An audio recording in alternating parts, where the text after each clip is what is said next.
Welcome back to the Deep Dive. Today, we are stripping away a lot of the modern self-help fluff, you know, the vision boards, the affirmations, the just vibe high stuff. Yeah, we're going back to the source code. We really are. Yeah. We have a stack of notes here on a book that is, what, over 120 years old? But the premise is so radical, it feels like it was written tomorrow. It really does. Yeah. And honestly, it's a premise that is equal parts empowering, and if you really sit with it, a little bit terrifying. Terrifying is exactly the right word. We're looking at James Allen's 1902 classic, As a Man Thinketh. Right. And the core argument here isn't just, think positive. It's much heavier. It's the idea that your thoughts, those invisible fleeting things flickering through your head right now, are not just private commentary. No, they're the architects. The absolute architects of your reality, not just your mood, your actual physical reality. That is the crucial distinction. Allen isn't suggesting that thoughts merely influence your life. He's arguing that they create it. So my bank account, my health, all of it. He posits that a person's circumstances, their bank account, their physical health, the way people treat them, the environment they live in, are not the result of luck or the economy or fate. They are the direct, almost mathematical result of their own hidden thoughts. Which is a massive claim. So our mission today is to pressure test that claim. We're going to break down Allen's argument that the mind is the master weaver, creating both the inner garment of character and the outer garment of circumstance. And it's important to remember what this book is. It's not some thick academic textbook. Right. What did he call it? A pocket companion. It's a tiny book designed to be read in one sitting. It's essentially a long meditation on that biblical proverb. As a man thinketh in his heart, so is he. But he takes that spiritual idea and applies it like a rigid law of physics. Precisely. We usually think of physics as cause and effect. You drop a ball, gravity pulls it down. Allen is saying that same rigid law applies to the mushy stuff inside our heads. And that the universe is a place of law, not confusion. Exactly. He believes that cause and effect is just as absolute in the hidden realm of thought as it is in the visible world of material things. If you are unhappy or broke or sick, Allen says it's not random. It's an effect. It's an effect. And if there is an effect, there must be a cause, and that cause is always inside you. Okay, that sounds incredibly harsh. If I'm broke, it's my fault. Well, yeah. But I guess the flip side is, if I'm the cause, I'm also the solution. That's the empowering part. We are makers of ourselves. But to understand how, we have to look at the mechanism. How does a thought become a thing?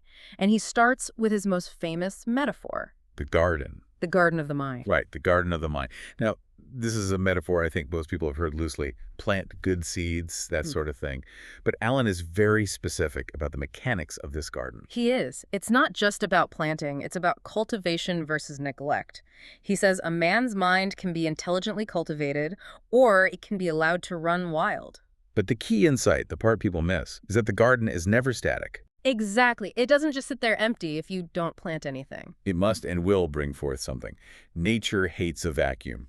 And if you do not deliberately plant useful seeds, purpose, kindness, discipline, then weed seeds will just fall in on their own. Anxiety, fear, cynicism. And they will grow just as aggressively as the flowers. There's no such thing as a neutral mind. You can't just coast. So neglect is a form of planting. It is. If you aren't actively gardening, you are actively growing weeds. Allen argues that your character is simply the harvest of this process. He writes, "Act is the blossom of thought, and joy and suffering are its fruits." I want to push back on this a little bit because this is where the logic gets tricky for me.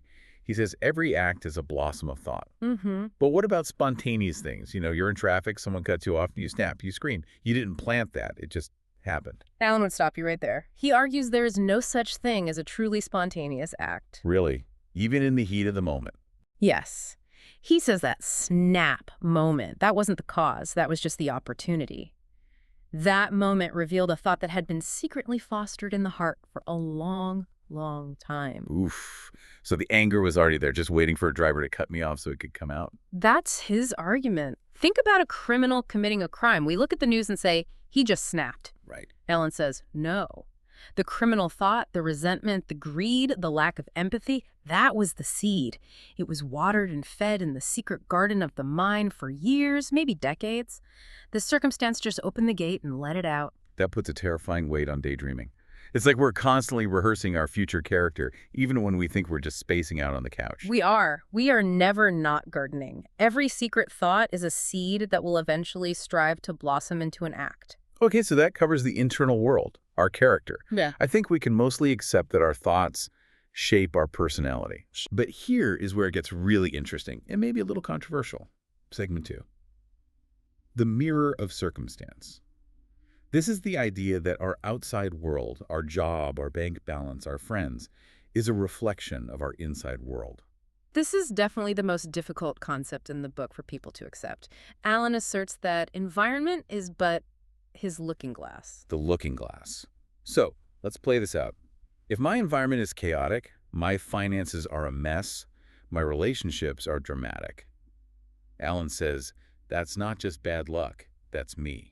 He would say your environment is revealing you to yourself. He challenges what we might call the victim fallacy. He writes, men are anxious to improve their circumstances but are unwilling to improve themselves. They therefore remain bound. I can hear the listeners right now, though. This sounds dangerously close to victim blaming. If someone is in poverty or in a really tough situation, is Alan just saying, it's your fault, you thought your way into this? It's a very nuanced point, and we have to be careful with his wording. He admits we cannot directly choose our circumstances. You can't just snap your fingers and fix the economy. Yeah. But he makes a crucial distinction. He says we do not attract what we want. We attract what we are. Wait, drill down on that. We attract what we are, not what we want. This is the key.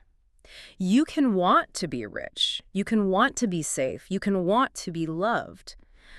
If your inmost thoughts, your subconscious operating system, is driven by fear or laziness or deceit, that is what you will attract. The soul attracts that which it secretly harbors. That which it loves, and also that which it fears. He gives that stinging example of the poor man. Right. He describes a man who is extremely poor. He's anxious for his surroundings to be better. He wants prosperity. But at work, he shirks his duties. He tries to deceive his employer because he feels underpaid. He justifies his laziness by saying, the system is rigged, or I'm not paid enough to care. The quiet quitting of 1902. Exactly. And Alan argues that such a man is the author of his own misery. He is mentally nurturing the very conditions, laziness, deception, entitlement, that keep him poor. He wants the effect, the wealth, but he refuses to provide the cause. Which is diligent, honest value. Right. And he's just as tough on the rich. He gives the example of the rich man suffering from a disease. From gluttony, yeah. Yes.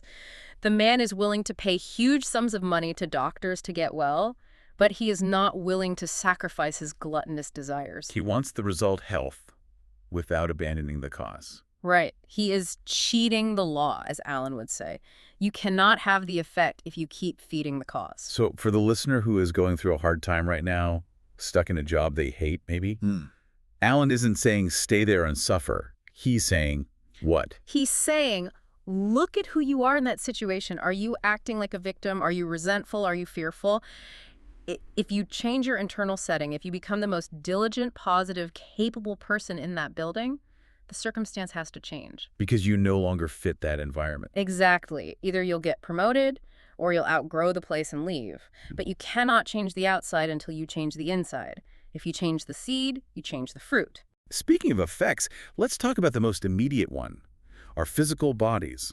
Segment 3, the body as a servant. And this is way before modern neuroscience. True, but his intuition was spot on. He states it simply.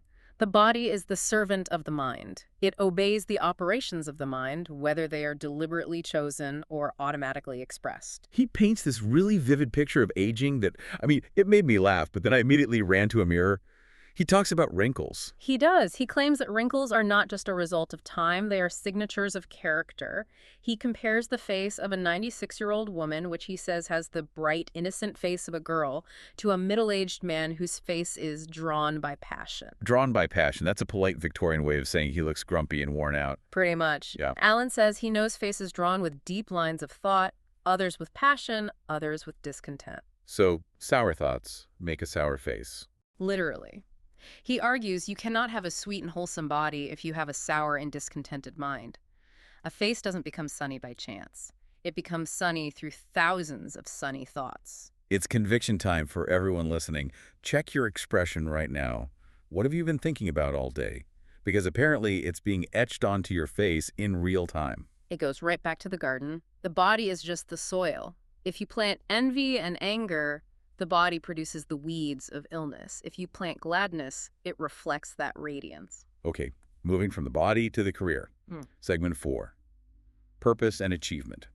This is for the people who want to get things done. Alan is very firm here. He argues that aimlessness is a vice. He says, drifting and not steering is not a virtue. You must have a legitimate purpose and make it the centralizing point of your thoughts. The centralizing point like that is like a laser beam versus a light bulb. Exactly. He calls this the royal rear to self-control. When you have a central purpose, you just stop fussing over petty grievances or fears. You focus. But he also talks about the cost. He has this formula for success that I think is really powerful. It's about sacrifice. Yes.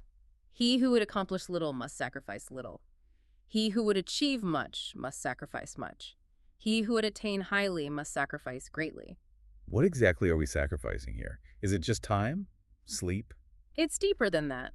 Alan talks about lifting thoughts above slavish animal indulgence. To succeed, you have to sacrifice the part of you that wants to be lazy, the part that wants to complain. You can't run a business if you can't even run your own mind. You have to give up the luxury of being a victim. That is a big sacrifice for many people. It feels good to blame. But Alan offers this beautiful counterweight, the power of dreams. Yes, the section on visions and ideals. This is some of the most poetic writing in the book. It is. He writes, the dreamers are the saviors of the world. He connects the vision, the internal ideal, to the reality, the achievement. The oak sleeps in the acorn. The bird waits in the egg. Exactly. The giant success you want is already sleeping inside the thought you're holding right now. Your vision is the promise of what you shall one day be. Cherish your visions, your ideals. Don't let the mirror of circumstance, your current bank account, kill the seed. Which leads us to the final destination. If we garden our minds, accept responsibility, purify our bodies, and focus our purpose, where do we end up? Segment 5, Serenity. Serenity. This is the crown jewel of his philosophy, the final chapter. And he doesn't describe serenity as just being chill or having a laid-back personality. Not at all. He describes calmness as the result of long and patient effort and self-control. It's an indication of ripened experience. It's not the absence of emotion, it's the mastery of it. He uses that beautiful metaphor of the rock. Yes, the calm man is like a rock in the ocean. The waves are crashing, that's the chaos of the world, but he remains unmoved. And why is that stability so magnetic? Alan talks about how we love calm people. We love them because we can rely on them. He uses a tempest analogy. Humanity is surging with uncontrolled passion and grief. We're blown about by the winds of circumstance. So when we see someone who is calm, we instinctively want to be near them. It's true. When things go wrong, you don't look for the person running around screaming. You look for the person standing still. Exactly. And Alan puts it beautifully. The more tranquil a man becomes, the greater is his success, his influence, his power for good. He ends with that powerful triad. Self-control is strength. Right thought is mastery. Calmness is power. Calmness is power. That's one to write on the bathroom mirror. It's the ultimate flex. It's saying you are so in control of your own garden that the external weeds can't even take root. So let's bring this all together. We've gone from the garden of the mind through the mirror of circumstances, through purpose, all the way to serenity. It's a complete journey of self-mastery. And if we had to boil this down to a single takeaway for the listener today, something they can take into their week, what would it be? I think it's the realization that the universe isn't against you. Alan insists that justice is the substance of life. You are where you are because of who you are. Now that might sting at first. It does. But it's the ultimate liberation. Because if you are where you are because of who you are, you can become someone else, someone better, someone stronger by changing your thought. You are not a leaf blowing in the wind. You are the wind. In a manner of speaking, yes. You are the master weaver. I want to leave everyone with a final thought, something to chew on that Alan touches on. It's about that phrase we hear a lot. The divinity that shapes our ends. Ah, yes. We usually say that implying that fate or God controls us from the outside. It's out of my hands. Right. But Alan flips it. He challenges us to see that the divinity isn't some distant puppet master. That divinity is actually us, our own true, highest selves. If thought is the master weaver, then you are the one pulling the threads. So the question is, what tapestry are you weaving right now in this very moment of listening? Are you weaving a net to trap yourself or a sail to carry you forward? That is the question. Thank you for diving deep with us today. Go tend your gardens. Rewatch your thoughts.